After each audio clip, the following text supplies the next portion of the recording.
think a lot of my work splits between really black and white or really colorful, and I think I'm really in love with this idea of binaries and polarities and things that are kind of shifting back and forth.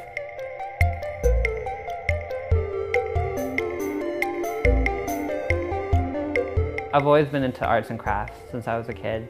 And then sort of in the late 90s when a lot of home video stuff came on the market, I think the first big thing was I found out that you could actually do blue screen, you know, keying at home, and I like nerded out big time, and I started making my own like Star Wars fan films. I think that was my romance with the technology, and I kind of made my own kind of visual effects at home. And then I shared my work with an HR lady at an FX company, and she showed me what her artists that she hires do, and then they were all these beautiful, exquisite life drawings. And she was like, if you really want to do this, you need to focus on the art, you know, because the technology is going to change all the time. And during high school, I went to Art Center in Pasadena, took some life drawing classes. That was like a big turning point for me when it became like a discipline. And you know, then I went to art school at USC. During that time, I missed doing a lot of the digital filmmaking kind of effects experimentation that I used to do when I was younger, so I began incorporating the two and made a film outside of the curriculum.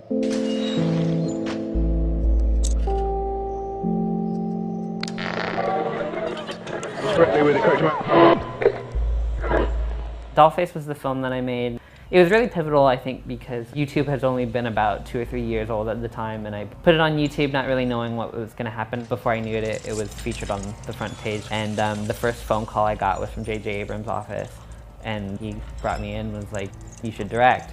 I think I got this wave of encouragement to follow this new path, and it was a little scary at first, but I felt really challenged by it. I feel like my work starting out was very dark, and you know, I was really inspired by Chris Cunningham and stuff like Dark City and dark cyberpunk movies from the 90s. And I think a big changing point was when I started doing music videos. I did a video for Abbey Buffalo.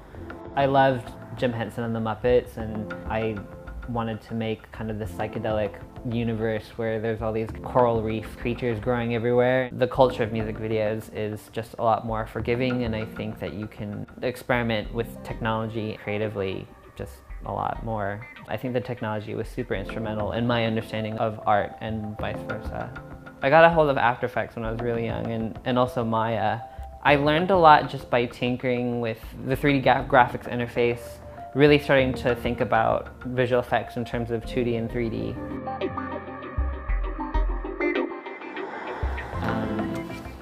These are drawings from SolidSys. These are early puppet sort of design sketches. These are just sort of makeup ideas.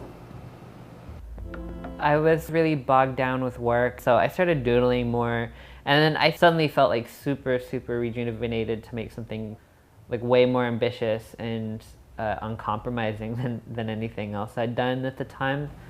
So I really wanted to make sure that the film was about bodies converging into infinity, you know, that it was about these kind of polarities that were kind of fusing into like some gray area in between.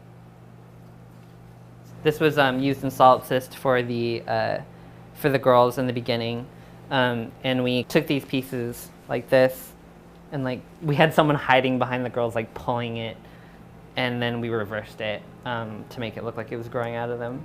But again, it's just like vinyl strips that my costumer Lindsay sewed together, and fake grapes, yarn, all the stuff that we found in the fashion district of downtown LA. This is from the Bjork video, and this is one of the props we built. This actually has real Icelandic moss on it, which I'm not sure if I was allowed to bring back. I think Bjork is on a very academic trajectory right now with her biophilia educational series. That's perhaps why she sought me out, as it was right for, you know, what she wants to do right now.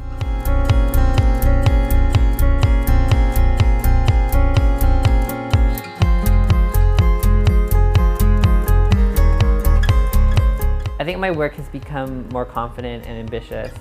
I kind of hit a point of stagnation earlier with my work where I was really relying heavily on my previous skills, which were compositing, and now I feel like I'm kind of happily charging towards new tools and using practical puppetry and practical effects to kind of marry with digital ones. It's that kind of marriage that I want to pursue, and more wholeheartedly now than I did before.